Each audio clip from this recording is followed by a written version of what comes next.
I pledge allegiance to the flag of the United States of America, and to the republic for which it stands, one nation, under God, indivisible, with liberty and justice for all. And now for the Texas Pledge. Honor the Texas flag. I pledge allegiance to the Texas, one state, under God, one and indivisible. Please remain standing for a moment of silence.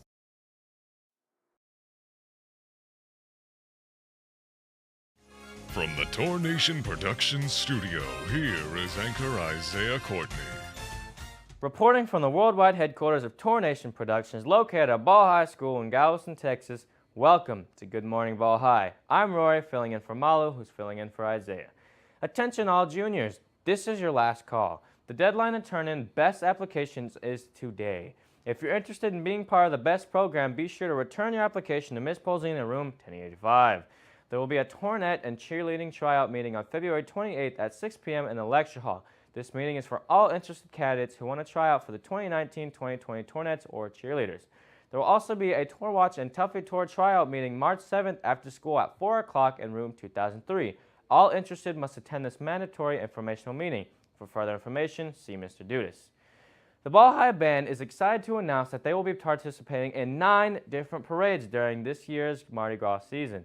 First parade is scheduled for February 22nd. Stay tuned for further information. Attention all students, the Alpha Phi Alpha Fraternity Enos Williams Jr. Memorial Scholarship to African American males will be available this month in Coach Sherman Elias's room in 2046 or Miss Temple. And as a reminder, don't forget to wear your student ID each and every day. On today's national calendar, it's National Ferris Wheel Day. Here's another edition of Tornado Point Counterpoint. Kids these days just can't be trusted to bring anything from outside of school simply because they don't know how to clean up after themselves. I can't tell you how many foil balls I've seen from a burrito or Starbucks cups I've seen just laying around.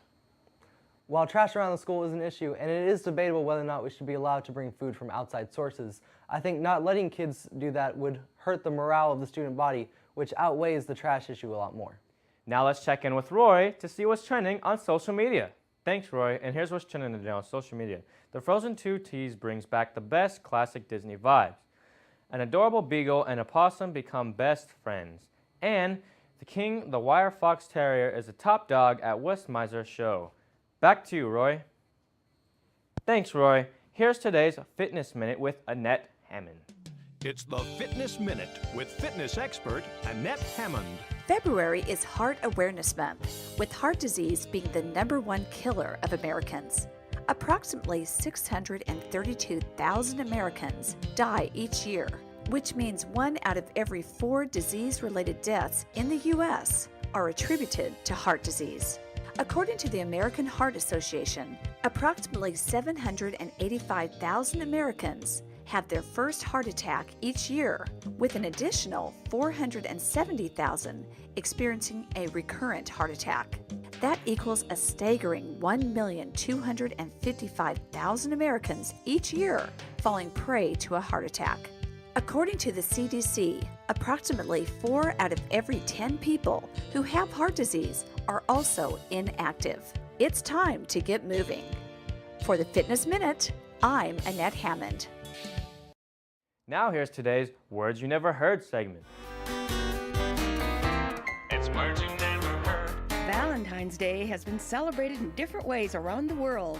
In Italy, one tradition suggests that the first man a single woman sees on Valentine's Day was the man she would eventually marry. What's a word for the first person you see after you leave the house in the morning? A qual tag.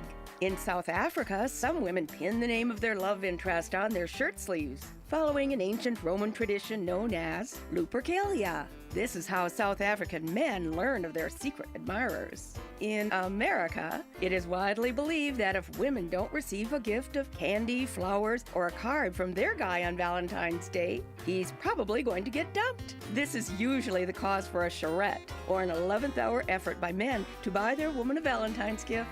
It's words you never heard. I'm Carolyn Davidson, and you can have fun challenging your words you never heard vocabulary with my free app, Too Funny for Words. Now stay tuned for today's Time Rewind, courtesy of our good friend, David Mendel. It's Time Rewind for Valentine's Day, February 14th. This is the day we traditionally give flowers, jewelry, or chocolate to the sweetheart in our lives. On Valentine's Day 1929 in Chicago, however, there was no love lost and plenty of red. In the so-called St. Valentine's Day Massacre, gunmen posing as cops execute 7 members of the Bugs Moran gang. The hitmen were believed to have been sent by notorious mobster Al Capone, Moran's nemesis, although Capone, who was vacationing in Florida at the time, denied any knowledge of the slaying. This is where all the state dinners and lunches are given. In 1962, First Lady Jackie Kennedy takes Americans on a tour of the White House through the magic of television. Fast forward to 1987 when Bon Jovi grabs the top spot on the singles chart with Livin' on a Prayer. Learn more about what happened on this day at time-rewind.com. I'm David Mendel. In addition to the website, Time Rewind can also be found on Facebook, Instagram, and Twitter. Check it out for even more pop culture and trivia. I'm Rory, and have a terrific day!